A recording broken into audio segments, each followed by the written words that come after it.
The question is, what do I envision for our country, and why do I go to such expense? And first off, I should tell you that the reason we go to this expense has nothing to do with the vision for the country, but for our defense. This war was forced on us. We never called for it. We never asked for it. Any man should be expected to raise up arms in defense of his property and his family. And that is what we have done. My hopes, however, I believe that our safety, I may well say our very existence as a free and independent power, ride on four great pillars. The first of those pillars is that we must enjoy a pacification of the present war. We must prove victorious. The second is that we must enjoy an indissoluble union of our states under a strong federal head. The third is that we must have a nearly sacred regard for public justice. And lastly, the individual states must be willing to forego their local pursuits, their contracted policies, and their absurd petty jealousies of one another.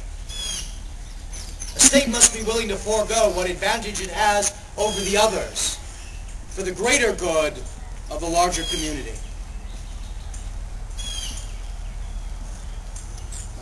So if these are your hopes, what are your fears if you are not successful? The question is, what would my fears be if we're not successful? When this war begun, there were actions taken by the administration of Great Britain to reduce our rights and liberties as free-born British subjects. If we are defeated, if we are a conquered people, then they in fact have the right to reduce those rights and liberties, which they did not have before. That's my concern for the nation, if that's what you mean.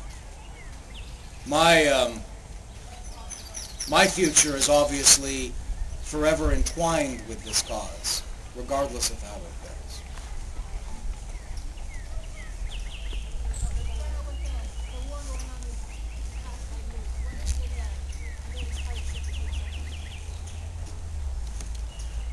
I'm asked, what is the greatest hardship that we have suffered?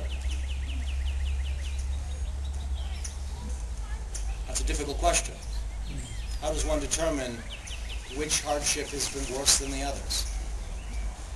And we have fought a great number of hardships, have we not? The soldiers in the field have endured all manner of difficulties and disappointments. They have suffered nakedness, cold, hunger. They have suffered, and yet they endure and fight on. Most of these men, their pay has been in arrears since this war begun. In no small part because of what I mentioned earlier, the absurd notion that our individual states are somehow all-powerful and all-knowing amongst themselves, and the unwillingness of these states to support one another. If we are to survive, that must be behind us. At present, just a few months ago, the Congress finally adopted the Articles of Confederation, finally put those into effect, although they were written back in '78. And the very first thing that's occurred is that the delegates to Congress have reduced the power and authority that that document provides them. Our Congress has no authority to raise revenue by taxation. We have no executive head. Our war is guided by a committee. If those matters were altered, this war would not have lasted the 6 years it has already continued for. Back when we first met in Congress in '74, Governor Henry, in those days just a member of Congress, he said he was no longer a Virginian, and that we should no longer look at ourselves as Virginians or Yorkers or Pennsylvanians or Carolinian men, but instead that he was an American. Even Governor Henry seems to have forgotten those words, but I certainly have not. Other questions?